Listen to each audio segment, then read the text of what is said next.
Shady Snow Penzigo. I am a student here at United Tribes Technical College, and I'm studying social work and human services. Today we're going to be reading The Star People, a Lakota story by S.E. Nelson. Young Wolf and I had wandered far across the prairie. Being his older sister, I wanted to show him the wonders of the world. Look up, brother. Do you see how Father Sun travels high in the sky during the day? And see beneath our feet, Mother Earth is alive with growing things. My little brother looked for a long time, then said, "Sister girl, I cannot see our village anymore." "Let's stay for a while longer, young wolf," I said. "Then we will go back."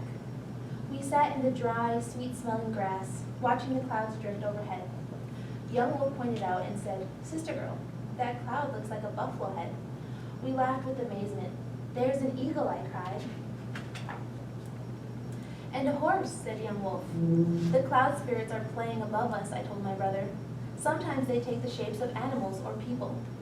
The clouds are alive, and we will call them the cloud people." As the cloud people changed their shapes, the face of a woman emerged. "Look," my brother gasped. Grandmother, Elktooth woman, had died that spring, and we missed her very much. As I looked, I realized the clouds had turned dark in the distance. Lightning struck the dry earth. "The day is coming to an end," I told young wolf. "Mother and father will be expecting us." Overhead, birds cried, rabbits, deer, and other animals bounded past, their eyes wide with fear. Something was terribly wrong. "I smell smoke," said young wolf. "A prairie fire." We joined the fleeing creatures and ran for our lives. "Mother, father," we cried, but our voices could not be heard above the roaring fire, and we had wandered so far from our village. The flames were catching up to us. The smoke made it impossible to see. I stumbled down a hill and young wolf fell behind me. Rolling down the hill, I despaired. We would never see our home again, or our mother and father. In the next moment, we were in the water in the blinding smoke. We had fallen into a stream. "Come on," I cried to young wolf as I pulled him deeper. We clutched each other and hunched down. Only our heads poked above the water. The fire leaped from bank to bank. Angry flames flew just over our heads. Sparks and ash fell on us. But we were not harmed. Then the fire was past us, flashing to nothing in the distance. "Look, brother," I said to young wolf, who was softly crying. "We are safe. Be glad the fire did not catch us." I coaxed him out of the water and up the bank. A strange blackened land stretched before us. I knew that I had made a mistake by wandering so far from home. Now I had no idea how to find our village. The dark of night was near. I tried not to cry, but tears came to my eyes as I comforted my brother. "Sister girl," young wolf said. "Sister girl, the stars are dancing." I looked up. High above us, the stars were becoming shapes, as the clouds had done that afternoon. First there was a coyote, then a bear, a hawk, and many other creatures. Both animal and human chanting the star people encircled us. "They are the spirits of the old ones who once walked on this earth," I told my brother. Young Wolf was the first to see Elktooth woman dancing among them. "It's my grandma," he cried.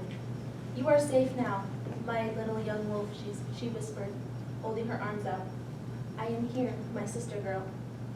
I was delighted to see our grandmother. Young Wolf was happy, but confused. He said, "Grandma, I thought I would never see you again." Smiling, she drew us close to her, tenderly rocking back and forth. Beneath a heaven full of stars, we fell into a deep sleep. Young Wolf and I had dreamed of green prairie and our village. In our dream, we could see our mother and father. Both were searching frantically for us. They feared the fire had taken our lives. We called to them, "We are here. We are safe."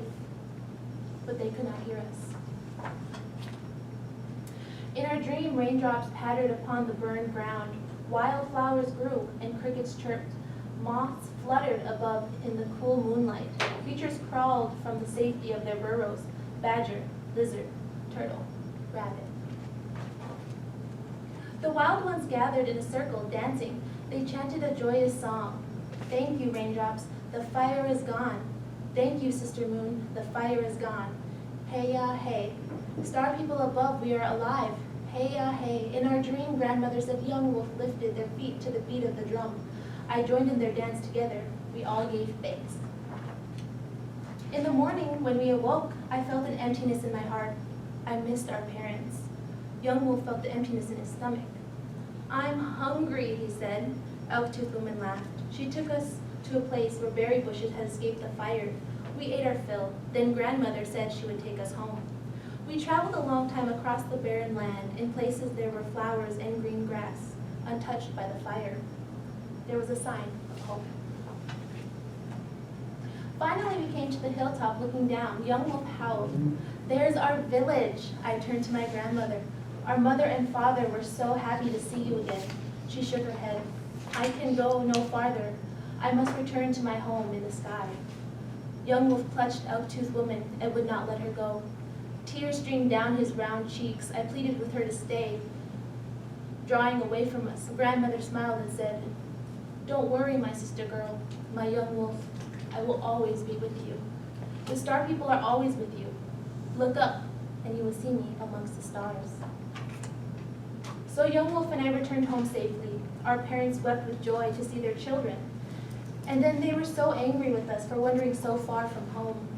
But ever after, when my little brother and I walked beneath the star-filled heavens, we felt comfort, for we knew our grandmother and all the star people were watching over us. Thank you.